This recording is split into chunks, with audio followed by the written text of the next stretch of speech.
Bem, no início do século XX, ah, movidos em parte pelas grandes assim mudanças que estavam acontecendo, grandes revoluções científicas que estavam acontecendo, né?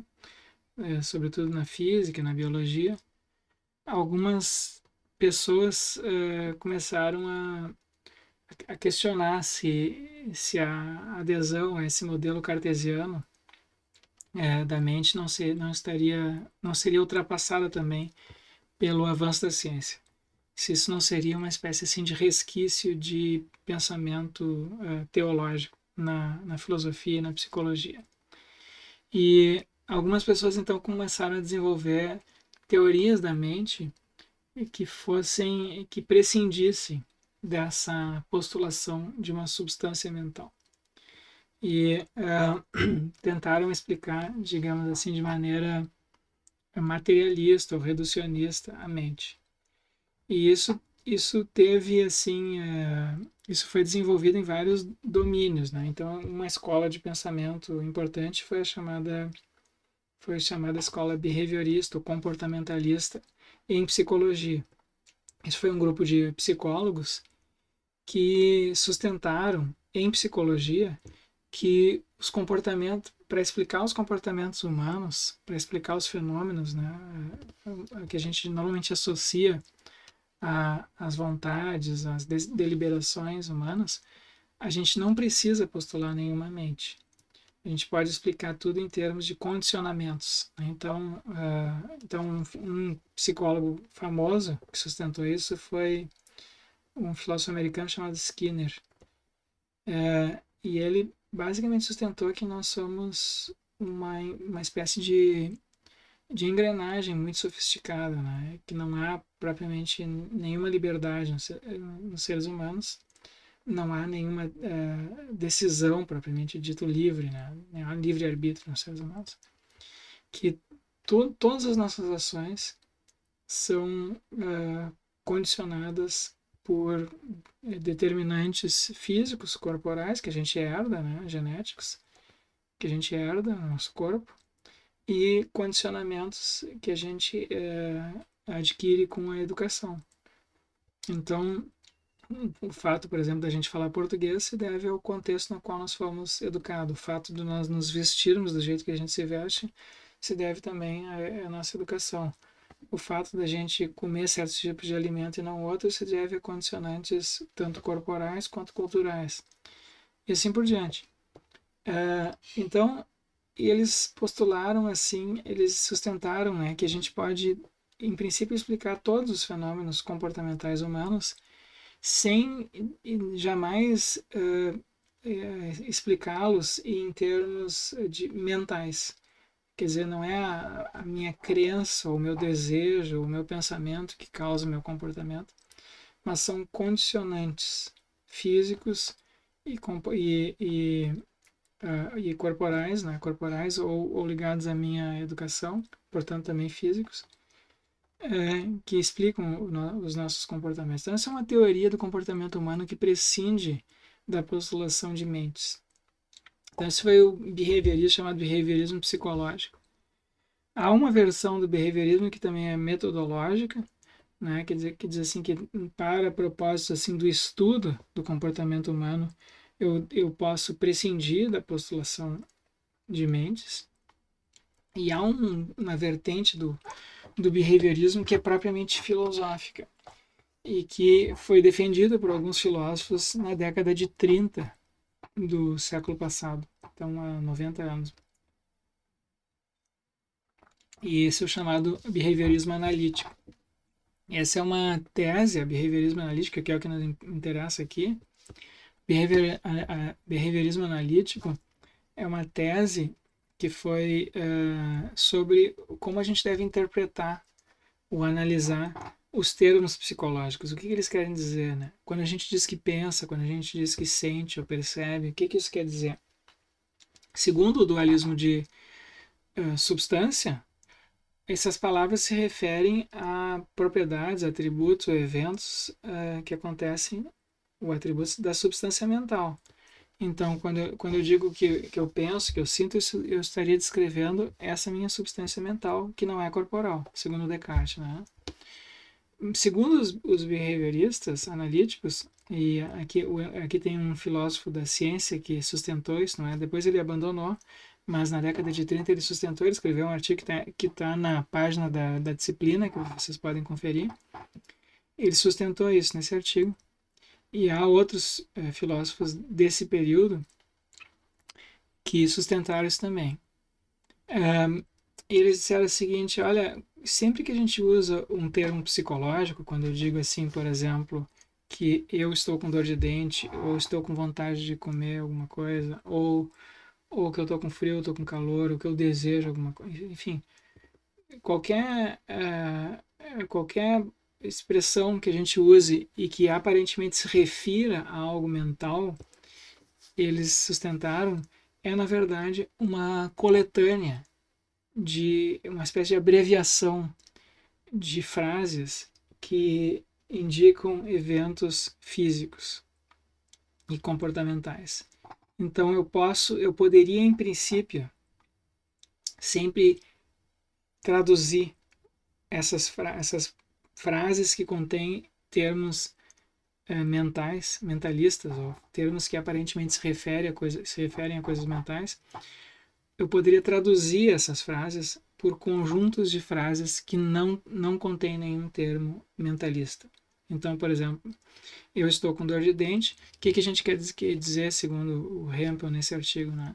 O que a gente pode querer dizer com eu estou com dor de dente agora, por exemplo? O que isso quer dizer? Quando alguém diz isso para nós, o que a gente entende? A gente entende alguma coisa do seguinte tipo: se alguém me perguntar se eu estou com dor, eu direi sim.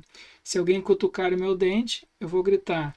Se um dentista inspecionar o meu dente, encontrará uma cárie e um nervo exposto. E assim por diante. Então vocês notem que essas frases, agora que eu acabei de falar, elas elas apenas se referem a eventos físicos observáveis, né? Ao contrário da dor, a dor é algo subjetivo, interno e não é inspecionável. E essas outras coisas, se alguém me perguntar, eu vou dizer. Então, eu estou falando da fala. Estou falando assim, isso é algo que a gente pode inspecionar empiricamente, né? Ou se alguém cutucar meu dente, eu vou gritar também. Isso é uma coisa assim que não é subjetiva. A gente pode escutar o grito, a gente pode cutucar e ver o que acontece. E se um dentista inspecionar meu dente, encontrará uma cárie e um nervo exposto. Então, vocês vejam assim, vocês vejam que essas frases não tem termos, elas podem ser verificadas, né, ou confirmadas ou desconfirmadas. A verdade ou falsidade delas pode ser determinada sem que a gente precise inspecionar a mente da pessoa. Então,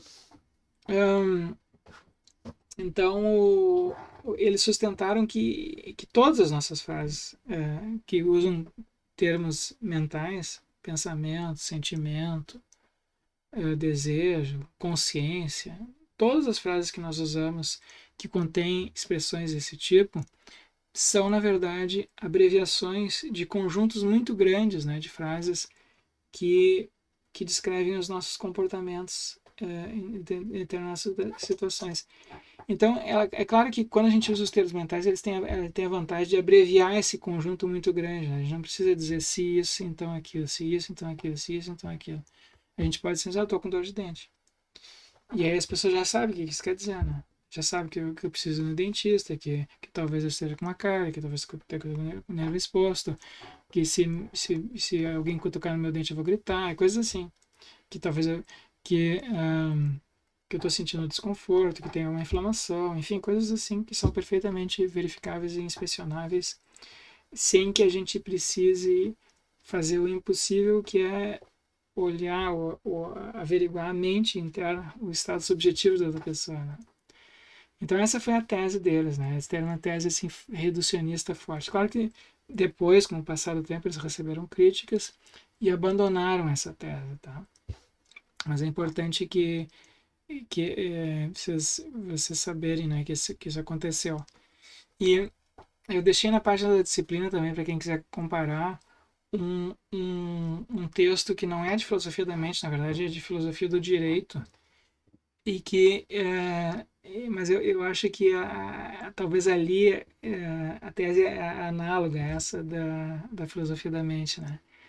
Porque aqui também esse é um autor que defendeu que os termos jurídicos também não se referem a nada assim transcendente ou nada que não seja físico também, eles são abreviações de tipo sei então. E aí tem, se vocês quiserem, então, por exemplo, ele descreve uma tribo fictícia, e que uma tribo indígena fictícia e que tem uma crença supersticiosa de que se alguém encontrar com a sogra, comer a comida do chefe ou pisar na sombra do chefe, ele vai ficar tutu. E se ele ficar tutu, então ele tem que ser submetido a uma cerimônia de purificação. Então a palavra tutu, para esses indígenas, segundo o Alfoz, nesse exemplo fictício, se referiria a um estado assim, um estado metafísico, né? Alguma coisa muito ruim ia acontecer com a tribo inteira, que é uma calamidade. Então tem que fazer a cerimônia de purificação. Mas para o antropólogo que está vendo aquilo de fora, não tem nenhum elemento assim metafísico, místico, nada envolvido, é só um termo de ligação. Pisou encontrou com a sogra, comeu a comida do chefe, então tem essa consequência. E aí ele diz, os termos jurídicos são assim, né? Os termos jurídicos, a palavra crime, a palavra propriedade, a palavra direito, essas palavras também são, elas, quando usadas em frases, elas fazem uma ligação entre ligações entre conjuntos de eventos, né? Então, o que os behavioristas analíticos sustentaram, né, é isso com relação aos termos mentais, né? Que eles têm uma função, mas que a rigor eles não se referem a nada mental. Então são teses reducionistas, e essas teses reducionistas elas foram muito marcantes e muito fortes na cultura do século XX. E nós hoje somos, de certa maneira, herdeiros dessa cultura, né? Muito, digamos assim, materialista. Né? Mas, enfim, muitas objeções foram feitas. Né? Uma objeção importante que foi feita ao behaviorismo analítico consiste em dizer que, mesmo que o vocabulário psicológico possa ser substituído por um vocabulário não psicológico, mesmo que a gente possa fazer essas traduções, o que não é claro, que dê para fazer isso sempre, né? Mas mesmo que isso seja possível, né? Digamos que a gente conseguisse pegar para todas as frases, e que fosse possível, em princípio, pegar todas as frases em que a gente usa vocabulários, termos mentais, e substituir elas, a cada uma dessas frases, por conjuntos de frases que não contêm termos mentais. Mesmo assim, há algo que cada um de nós subjetivamente sente. Né? Então nós temos assim conhecimento direto em primeira pessoa disso que a gente sente. Então, mesmo que o vocabulário que a gente use para falar com outras pessoas seja um vocabulário que possa ser reduzido a instâncias observáveis, nós individualmente temos como saber que há algo que há algo que caracteriza a nossa vida mental interior, né? Mesmo que isso não seja inspecionável diretamente por outras pessoas. As outras pessoas não têm acesso à nossa mente diretamente. Então, esses filósofos dizem eles só têm acesso à nossa mente através do nosso comportamento, daquilo que a gente diz, das nossas expressões faciais. Se eu vejo alguém sorrindo, eu sei que ela está contente. Se eu vejo alguém chorando, eu sei que ela está triste. Se eu vejo alguém se contorcendo, eu sei que ela está com dor. Se eu vejo alguém relaxando, eu sei que ela está calma. Então a gente consegue ler a mente de uma pessoa através das suas manifestações corporais. E a gente pode também perguntar para essa pessoa, né, como é que ela está se sentindo. E em geral as pessoas dizem a verdade, né? A gente consegue também identificar mentiras nos gestos corporais ou incoerências, né, na fala das pessoas ou no olhar da pessoa às vezes. Então não é muito difícil assim a gente ter uma boa noção do que uma pessoa do que está se passando na mente de uma pessoa, né? Mas essa noção a gente tem a gente pode ter essa boa noção apenas inspecionando os comportamentos dessa pessoa. Mas isso não quer dizer que não haja ali não haja algo real, ali, uma consciência, né? Que não é ela própria redutível a esses comportamentos, que é algo distinto desses comportamentos eles mesmos, né? Das manifestações corporais. Eu posso, em princípio, ter manifestações corporais que são diferentes dos meus estados mentais. E todos nós conhecemos, às vezes a gente esconde os nossos próprios sentimentos e pensamentos, né? Então, mas esses pensamentos e sentimentos, então, são reais, são distintos, né, dos comportamentos. Então, essa foi uma objeção importante. Então, ela, ao mesmo tempo que concede, que pode ser que isso seja possível, embora haja razões para achar que não, ela diz assim, olha, tem algo ali que é distinto, né? Então, então, mesmo que a redução seja viável em termos linguísticos, do ponto de vista psicológico, ou talvez metafísico, talvez não seja possível, certo?